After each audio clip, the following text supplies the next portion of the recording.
You, John Fitzgerald Kennedy, do solemnly swear. I, John Fitzgerald Kennedy, do solemnly swear.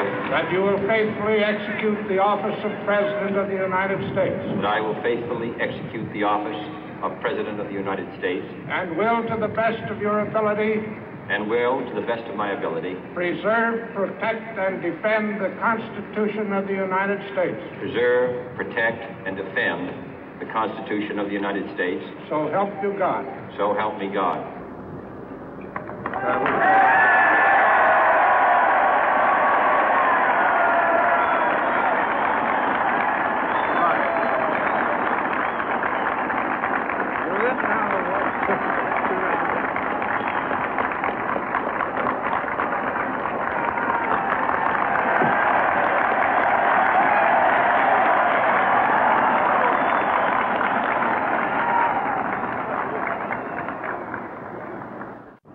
Vice President Johnson, Mr. Speaker, Mr. Chief Justice, President Eisenhower, Vice President Nixon, President Truman, Reverend clergy, fellow citizens.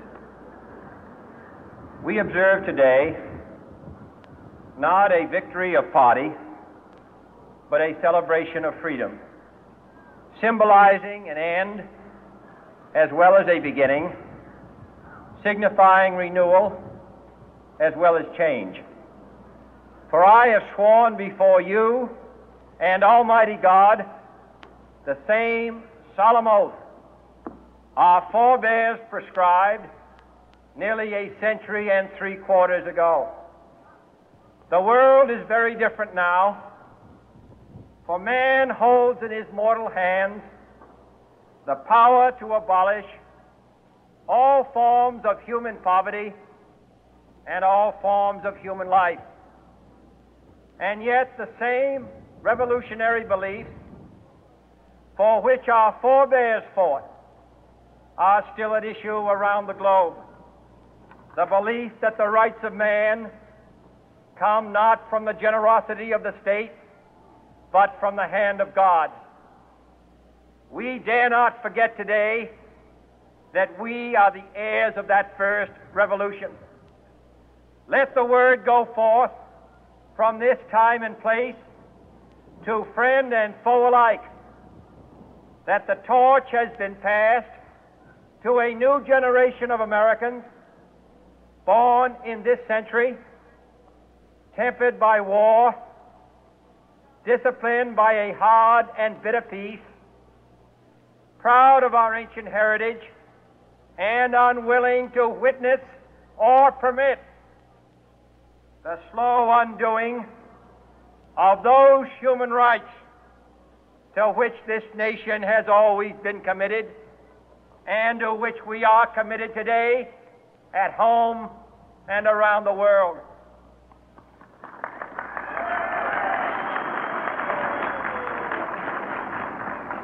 Let every nation know, whether it wishes us well or ill, that we shall pay any price, bear any burden, meet any hardship, support any friend, oppose any foe to assure the survival and the success of liberty.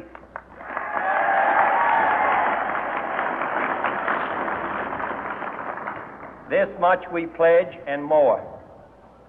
To those old allies whose cultural and spiritual origins we share, we pledge the loyalty of faithful friends. United, there is little we cannot do in a host of cooperative ventures.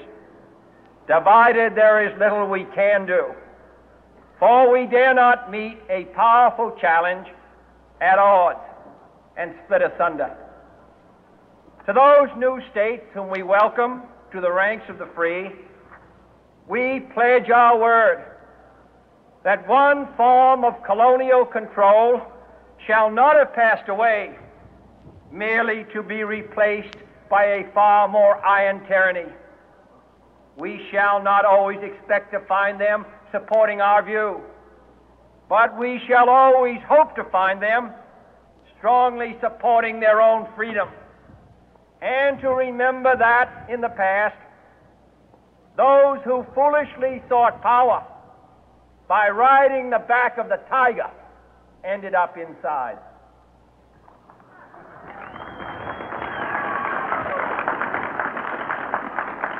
To those people in the huts and villages of half the globe struggling to break the bonds of mass misery, we pledge our best efforts to help them help themselves for whatever period is required, not because the communists may be doing it, not because we seek their votes, but because it is right.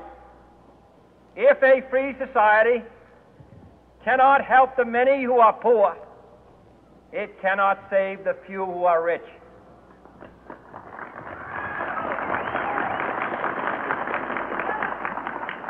To our sister republics south of our border, we offer a special pledge to convert our good words into good deeds, in a new alliance for progress, to assist free men and free governments in casting off the chains of poverty. But this peaceful revolution of hope cannot become the prey of hostile powers.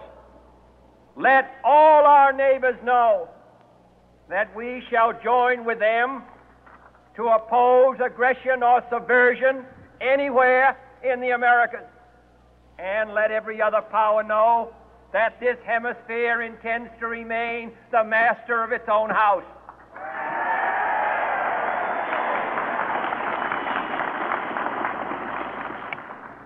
To that world assembly of sovereign states, the United Nations, our last best hope, in an age where the instruments of war have far outpaced the instruments of peace, we renew our pledge of support to prevent it from becoming merely a forum for invective, to strengthen its shield of the new and the weak, and to enlarge the area in which its writ may run.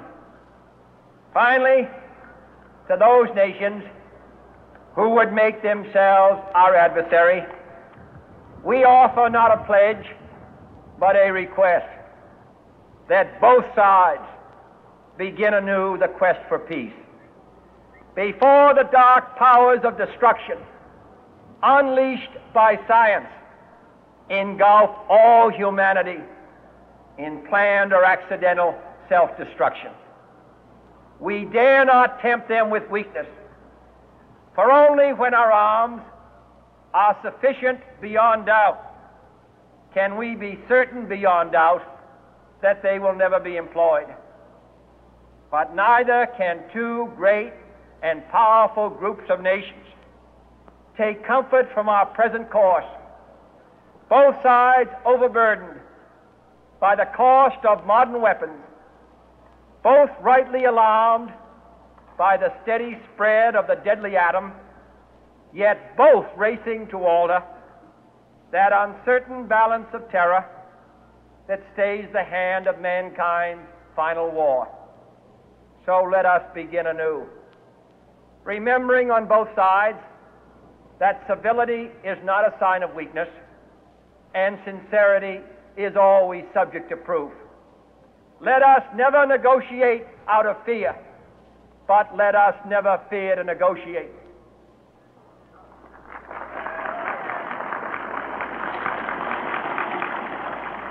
Let both sides explore what problems unite us, instead of belaboring those problems which divide us.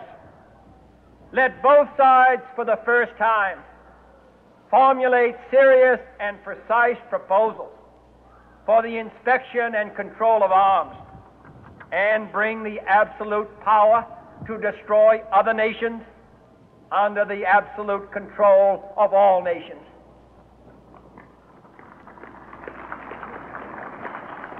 Let both sides seek to invoke the wonders of science instead of its terrors. Together, let us explore the stars, conquer the deserts, eradicate disease, tap the ocean depths, and encourage the arts and commerce.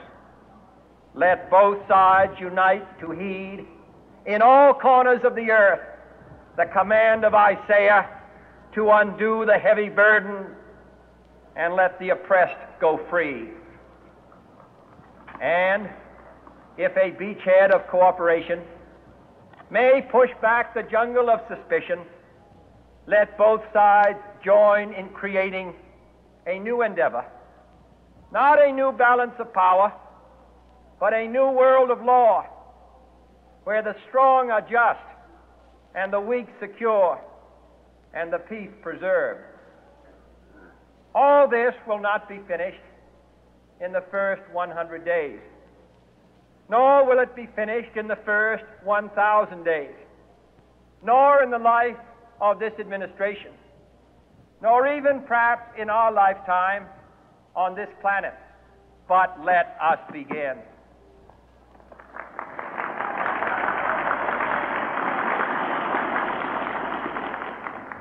In your hands, my fellow citizens, more than mine, will rest the final success or failure of our course.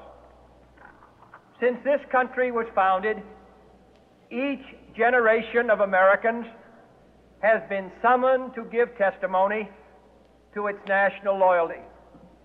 The graves of young Americans who answered the call to service surround the globe. Now the trumpet summons us again, not as a call to bear arms, though arms we need, not as a call to battle, though in battle we are, but a call to bear the burden of a long twilight struggle, year in and year out, rejoicing in hope, patient in tribulation, a struggle against the common enemies of man, tyranny, poverty, disease, and war itself. Can we forge against these enemies a grand and global alliance, north and south, east and west, that can assure a more fruitful life for all mankind? Will you join in that historic effort?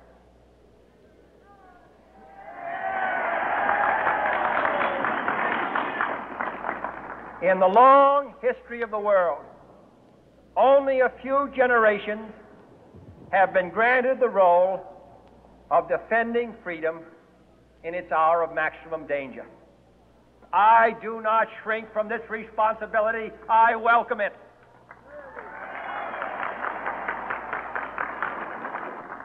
I do not believe that any of us would exchange places with any other people or any other generation. The energy, the faith, the devotion which we bring to this endeavor will light our country and all who serve it. And the glow from that fire can truly light the world. And so, my fellow Americans, ask not what your country can do for you, ask what you can do for your country.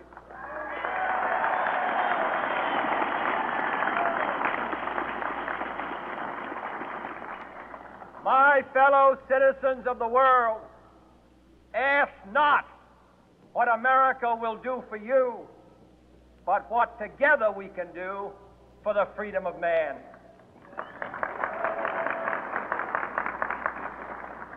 Finally, whether you are citizens of America or citizens of the world, ask of us here the same high standards of strength and sacrifice which we ask of you.